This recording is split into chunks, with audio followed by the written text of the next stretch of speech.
BPL কিন্তু একটা ফেস্টিভের মতো কমিটি টিম হইলেও আমাদের কোনো অ্যাডভান্টেজ যে পাচ্ছি এটা আপনি বলতে পারবেন যে আল্লাহ এই কষ্টের ফলটা কেউ দেখুক না দেখুক আল্লাহই দেখেছেন এবং ওই জায়গায় এখন পর্যন্ত রেখেছেন আমাদের। আমি অ্যাকচুয়ালি ফার্স্ট ম্যাচের ঠিক 2-3 ঘন্টা আগে এসেছিলাম। একদিন আগে ফোন করা হয়েছিল বিসিবি থেকে এবং বলছিল যে এরকম এই অবস্থা এবং রেসপন্সিবিলিটি নিতে হবে। Initially I was having a break, আমি আমার ফ্যামিলির সাথে টাইম কাটাচ্ছিলাম আর বিপিএল করার ইন্টেনশন ছিল না আমার। বাট যখন বলছে তখন চিন্তা করলাম যে আসি, বিং আ এমপ্লয়ি।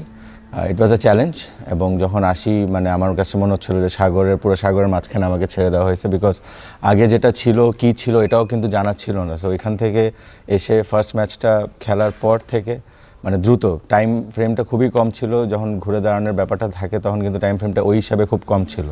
প্লাস যে টিম ছিল ওই টিমের আমি বলবো যে টেকনিক্যাল দিক থেকে যদি বলি যে টিমের কোনো ব্যালেন্সটা ওইভাবে ছিল না।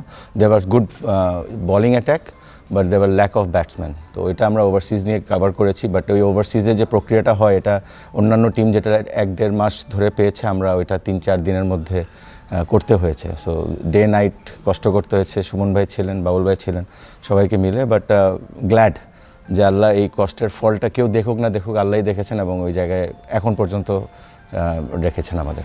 ওইটাই বললাম যে কোনো কিছু এভাবে করে অর্গানাইজ করা ছিল না। নো ডিসরেসপেক্ট টু যে আগের যে কোম্পানিটা নিয়েছিল, বিকজ তাদের সাথে আমার কোনো যোগাযোগ হয়নি। বাট যখন আমি এসেছি ফার্স্ট জিনিস ছিল যে আমাদের ওই আগের যে সেট আপ ছিল তারা চেঞ্জ হয়ে যাচ্ছিল, নতুন সেট আপ ঢুকেছে, তাদেরকে কনভিন্স করা যে ওরা এই মুহূর্তে এই পার্টটা ছিল না, উইচ ইজ ভেরি টাফ। যেই থাকুক তারা একটা আশা নিয়ে আসছিল ঘর থেকে এবং ওইটা চেঞ্জ হওয়ার পর ওইটা একটা টাফই ছিল। বাসের ব্র্যান্ডিং থেকে শুরু করে সব কিছু বাস টোটালি শিফট হইলো, যেটা এখন বিসিবির কন্ট্রোলে আসে। সো ওই জিনিসগুলোর প্রত্যেকটা অ্যাসপেক্ট, জার্সির কথা যেটা আপনি বলেছেন, হ্যাঁ ইনিশিয়ালি তো একটা লোগোওয়ালা জার্সি ছিল যেটা আগের ফ্র্যাঞ্চাইজ ওন করতো, ওইটা চেঞ্জ করা বা ওই সময় শুধু 2 সেট করে দেওয়া হয়। বাট আপনি জানেন যে বিপিএলে ব্যাক টু ব্যাক গেম থাকে। সো আল্লাহ দিলে ওই সেন্টু ভাইয়ের যে কোম্পানিটা sports and sports, they cooperated really well. Overnight কাজ করে আমাদেরকে সুন্দর করে জিনিসগুলো প্রোভাইড করেন। অ্যান্ড সবচেয়ে ইম্পর্টেন্টলি কিছু জিনিস থাকে যেটা আমাদের সুন্দর করে সেট করে দেওয়ার পর অ্যাটলিস্ট আমাদের প্লেয়ারদের যে সিকিউরিটি, প্লেয়ারদের যে সিকিউর করা বা ওদেরকে আশ্বাস দেওয়াটা, ওটা ছিল মেন। অ্যান্ড দেন এই লজিস্টিক্যালি এইসব জিনিসগুলো আসে। না, আমার সাথে প্রেসিডেন্ট এই ব্যাপারে কোনো কিছু হয়নি। বাট আমি কালকেও একজনকে বলেছিলাম যে কমিটি টিম হয়ে মনে হয় উল্টা আমাদেরই বিপদ, বিকজ আপনি যদি ফিকচারটা দেখেন মানে টানা 3টা ম্যাচ আমাদের খেলতে হবে। প্লাস আপনি জানেন যে চিটং এখন যেই অবস্থায় আছে এবং যখন সিলেট খেলে সিলেটের দর্শক কিন্তু সিলেটের খেলা দেখতে আসে। সো আমরা যদি যেহেতু যে অবস্থায় আছি, আমাদের যদি চিটংয়ে খেলা হতো তো হয়তো বা আমাদেরও অনেক ফ্যান ফলোয়িং থাকতো। এবং এই ফাস্ট গোয়িং গেমে কিন্তু ফ্যানদের একটা ইম্প্যাক্টটা অবশ্যই একটা টিমের জন্য বা একটা প্লেয়ারদের জন্য, একটা অ্যাথলিটের জন্য থাকে। সো ওই জায়গা থেকে বঞ্চিত হচ্ছি। তো আমাদের কমিটি টিম হইলেও আমাদের কোনো অ্যাডভান্টেজ যে পাচ্ছি এটা আপনি বলতে পারবেন। দেখেন ওই আমাদের তো বললাম না মানে দেবার স্লিপলেস নাইটস গেছে আমার, সুমন ভাই, আমাদের ম্যানেজমেন্টে যারা ছিল। তো আমাদের যে অ্যানালিস্ট নিয়োগী তার সাথে জাস্ট কোথায় আলাপ হচ্ছিল আমাদের একটা কিপার ব্যাটসম্যানের দরকার ছিল। Preferably we were looking for lefty.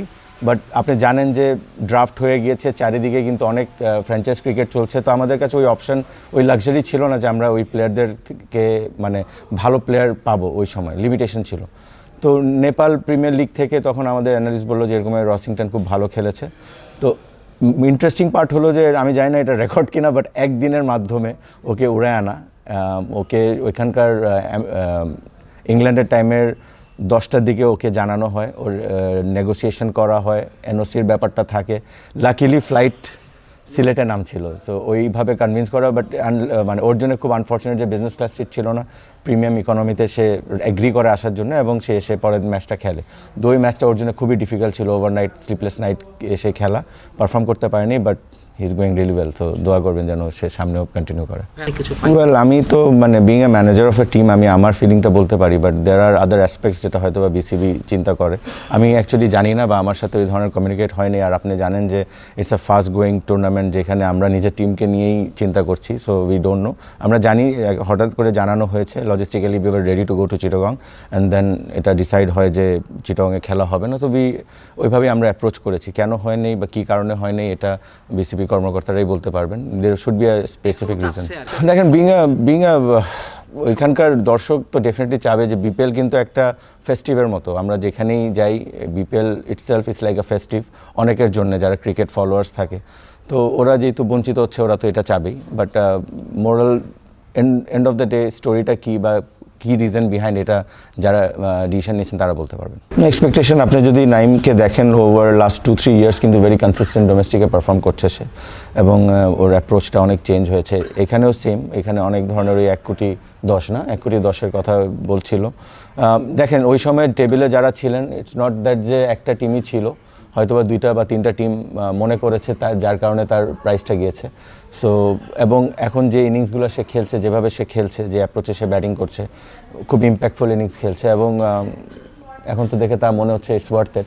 Still there is long way to go, আমাদের আরও কোয়ালিফাই করতে হবে first of all top 4, and then we will be eyeing on next stage. যদি 1-2-এ থাকা যায় তারপর আস্তে আস্তে গ্র্যাজুয়ালি আমরা কোন স্টেজে যাই দ্যাট ডিপেন্ডস। বাট ওই জায়গায় হ্যাঁ ডেফিনেটলি যেভাবে ও ফর্মে আছে it's very important that he contributes in maximum games.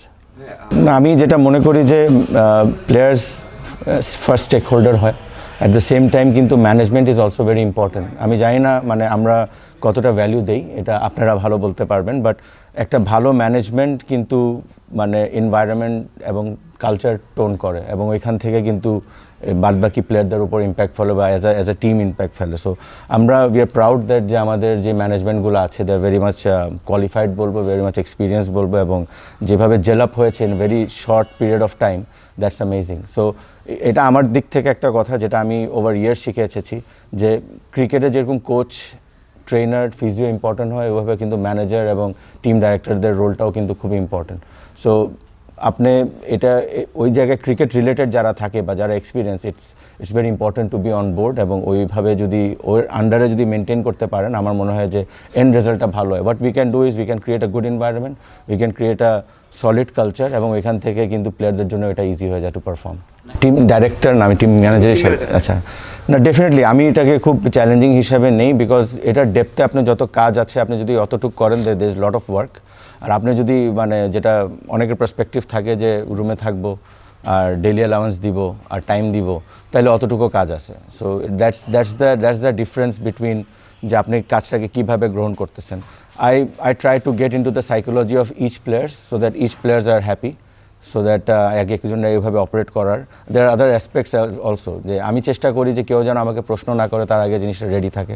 So ওই দিক থেকে চেষ্টা করি যে একটা ওই ধরনের কালচারটা তৈরি করতে, এবং ওইভাবে আমার কাজ করার স্টাইল। দেয়ার আর আদার থিংস অ্যাজ ওয়েল যেটা আমি আপনাকে বলবো না, বিকজ বলবো না মিনস আমি বলতে পারবো না, কারণ আধা ঘন্টা পর কী হবে আই রিয়েলি ডোন্ট নো। যেমন আমি উপরে এখন কথা বলছিলাম, আমার মিডিয়া ম্যানেজার কল এসেছে এবং বলছে যে আপনি কথা বলেন। সো ম্যানেজার তখনই ঘুমাতে পারে যখন প্রত্যেকটা টিমের মেম্বার ঘুমায়, এবং তার সবার ওঠার আগে উঠে যেতে হয়, because you know what's coming next কেউ জানে না এই রোলে। আমার সুমন ভাইয়ের সাথে ইনফ্যাক্ট আমার এই ক্যারিয়ারে আসার আগে I give credit to Suman ভাই and Kazi Enam Ahmed, board director ছিলেন এক্স, আমাকে এই প্ল্যাটফর্মে আনার। আই ওয়াজ ভেরি ইয়াং ওই সময়, কিন্তু মনে করেন যে এই রোলে দেওয়ার মতো চ্যালেঞ্জ কেউ নিত না। তো সুমন ভাই ছিলেন আর ইনাম ভাই ছিলেন বলে এটা করেছি, এবং I could have flourish in my this career.